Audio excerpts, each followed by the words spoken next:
हमारे YouTube channel एकता समाचार को सब्सक्राइब कीजिए, शेयर कीजिए, बेल के बटन को दबाएं और हमारी नई नई खबरें देखें। धन्यवाद। सर्वप्रथम तो राजू भाई, आपका विद्यालय परिवार की ओर से हार्दिक स्वागत एवं अभिनंदन। आप हमारे विद्यालय में आए और हमारे जो प्रतिभावान बच्चे जो विद्यार्थी है, जिन्होंने CBSE 10वीं बोर्ड और 12वीं बोर्ड परीक्षा में अच्छे श्रेणी से पास हुए। जहाँ तक मैं रिज़ल्ट की बात करूँ तो हमारे 12th क्लास मैथ और बायो जो साइंस फैकल्टी चल रही है उसमें 2 बच्चे 90+ आए।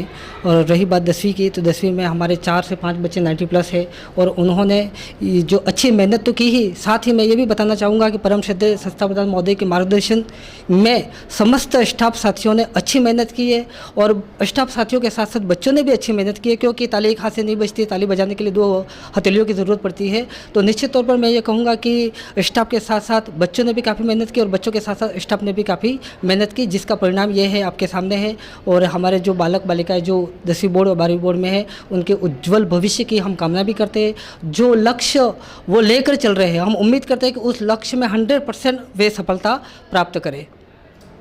आपके स्कूल में टॉपर जो बेटी आई है आज हमारे बीच है, उसके बारे में बताइए। बिल्कुल, जो 10वीं क्लास की टॉपर बालिका है तेजस्विनी पाटीदार, बड़े होनहार बालिका है, आज्ञाकारी बालिका भी है और इन्होंने पूरे सत्र पर्यंत अच्छी मेहनत की है।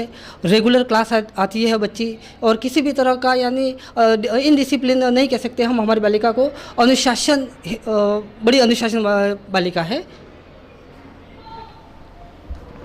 बेटी, पहले तो एकता समाचार में स्वागत है आपका, बताइए।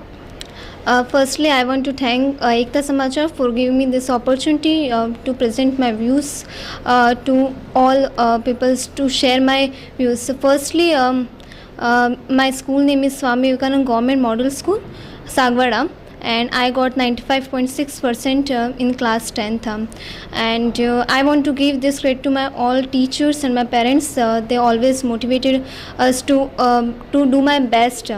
Even in class 10th, my session starts from April 1st and on 11th of March.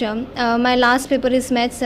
So I regularly attend classes and मैंने कोई ऑनलाइन क्लासेस ली नहीं और मेरा कोई ट्यूशन भी नहीं था। मैंने जो भी पढ़ा वो स्कूल की बेसिस के ऊपर पढ़ा था।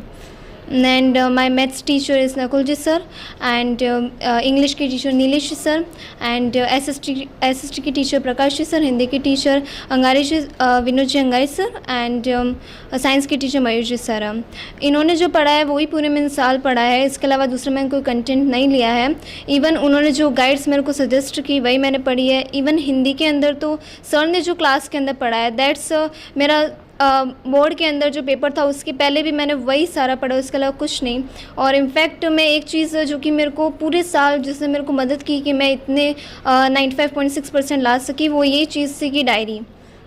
I always follow diary from starting April 1st से मैंने शुरू की थी और एंड तक लगभग एग्ज़ाम से पहले तक मैंने उसको फॉलो किया ही था। उसके अंदर मैं हमेशा लिखती थी मेरा जो डेली टारगेट होता था और जो भी मैंने पढ़ा, मेरा जो टाइम होता था वो पूरा के पूरा मैं उसके अंदर मेंशन कर देती, जिसकी वजह से मेरे इतने परसेंट बने। तो मैं सबको ये मैसेज भी देना चाहती हूँ, अगर वो फॉलो करना चाहे तो कर सकते हैं, लेकिन उनके लिए बेस्ट होगा कि अगर वो फॉलो करेंगे, क्योंकि उनको पता चलेगा कि वो उतना कितना टाइम वेस्ट करते हैं और कितना टाइम इन्वेस्ट करते हैं स्टडी के अंदर।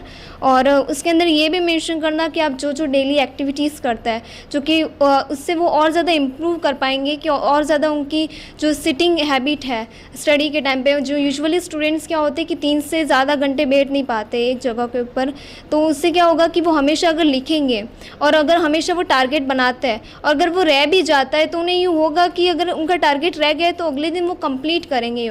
जब हमको पता ही नहीं होता कि हमको क्या पढ़ना है, तो फर्स्टली तो 1 घंटा तो हमारा यही निकल जाता है कि हमको पढ़ना क्या आज यूँ, और उसकी वजह से क्या होता है कि उनका टाइम भी वेस्ट होता है। तो पहले दिन ही डिसाइड कर लो कि अगले दिन हमको क्या करना है यूँ। और हमेशा रात, एक्चुअली मेरी हमेशा से हैबिट रही है कि मैं रात को सोने से पहले मैं रिवाइज़ करती हूँ कि पूरे दिन मैंने किया के आई हूँ।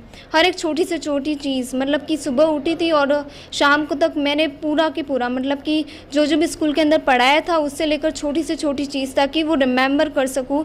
और ऐसे रिवाइज़ अगर नहीं भी हो पाए तो मैं रात को कर ही लेती हूँ। और स्कूल के अंदर जो पढ़ाते थे वो घर पे जाके मैं रिवाइज़ करती थी, उसके अलावा मैं कुछ नहीं करती थी। और सैम्पल पेपर मैंने सॉल्व किए, PYQs मैंने सॉल्व किए और सर ने जो गाइड सजेस्ट की वही मैंने पढ़ी पूरे साल, और इसकी वजह से मैं 95.6% ला पाई। और ऐसे हमारे इंग्लिश के जो सर हैं नीलेश सर, वो हमको हमेशा मोटिवेट करते रहते हैं कि नॉट ओनली सब्जेक्ट के अंदर मास्टर बनो बट ऑल्सो ऑलराउंडर बनने का ट्राई करो, हर एक फील्ड के अंदर अपना बेस्ट देने का ट्राई करो। एंड दैट्स वाई मैं दूसरी चीज़ों के अंदर भी इंटरेस्ट लेने की बहुत ज़्यादा कोशिश करती हूँ।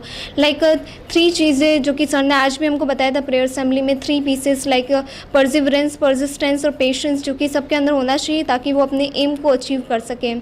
एंड ऑलवेज़ हमेशा अगर हमको कोई डाउट हो, अगर हमको किसी भी चीज़ के बारे में अनश्योरिटी हो, तो सबसे पहले अपने टीचर से गाइडेंस लेनी चाहिए।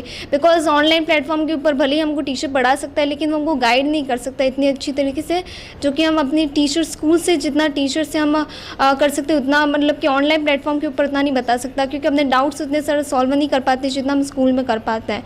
एंड आई वॉन्ट टू मैं 11th के अंदर मैथ्स ऑप्ट करना चाहती हूँ और मेरे को कोटा जाने की या फिर उदयपुर जाने की कोई ज़रूरत नहीं है, क्योंकि हमारे स्कूल के अंदर इतनी बेस्ट फैकल्टी है।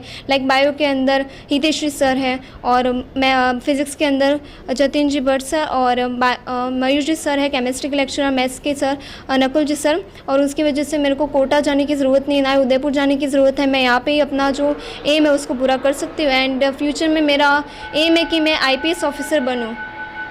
Thank you.